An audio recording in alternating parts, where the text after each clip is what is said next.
Hello, this is Jeffrey Tiepertiller, back with another service management leadership video. We thank you for joining us on our YouTube channel and hope you'll look around at some of our other videos. Today's topic has to do with hiring, and I borrowed this from Nick Corcadelius from Ask the Headhunter. You can Google him. He has a great email that comes out once a week called Ask the Headhunter. And Nick put out 8 steps to a manager's short guide to hiring. And Nick says that most of his colleagues don't know how to interview anyone. They rely on their gut or rules of thumb or chicken entrails, he says, which is pretty funny. But he has a very specific plan that he recommends, and I want to talk about this. Number one, it's 8 steps. So number one, recruit all the time. Always be in interview mode. Talk to prospective candidates, even if you don't have a place for them. Always be on the lookout for new talent. Isn't that the truth, though? We always have talent available when we don't have a position, and no one's around that is qualified when we have something open.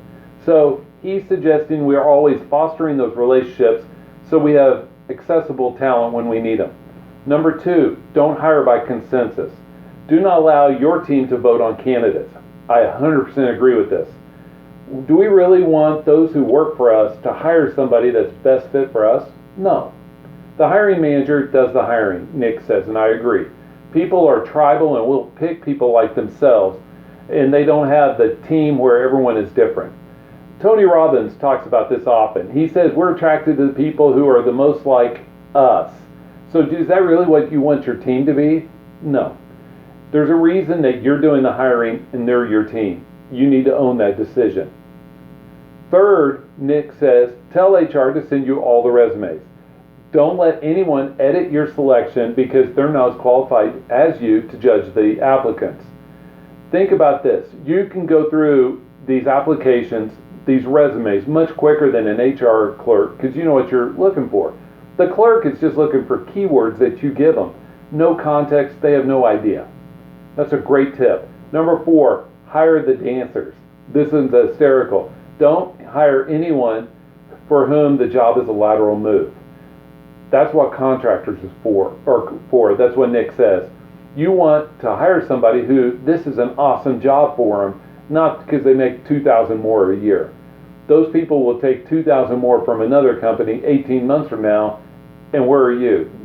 You're hiring another person taking a lateral.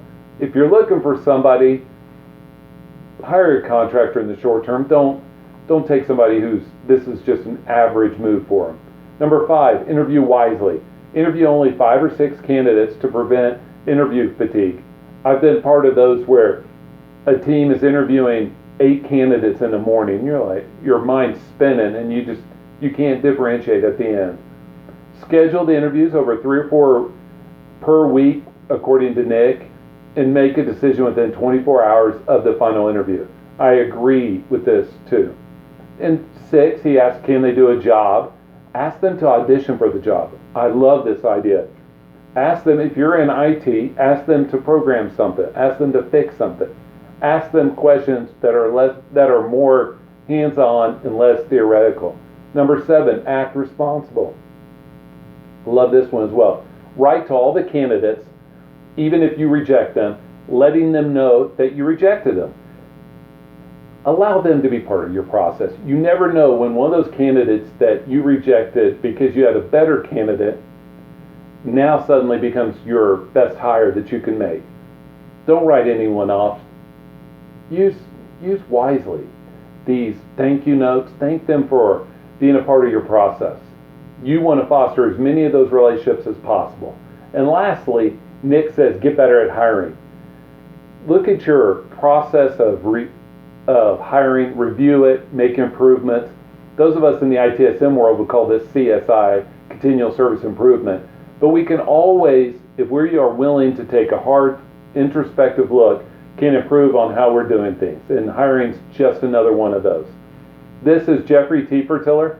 Thank you for joining us on our YouTube channel. Please look around, like or share the video, subscribe to our channel, leave us feedback. We'd love to hear from you. We hope you have a great, great day. Bye.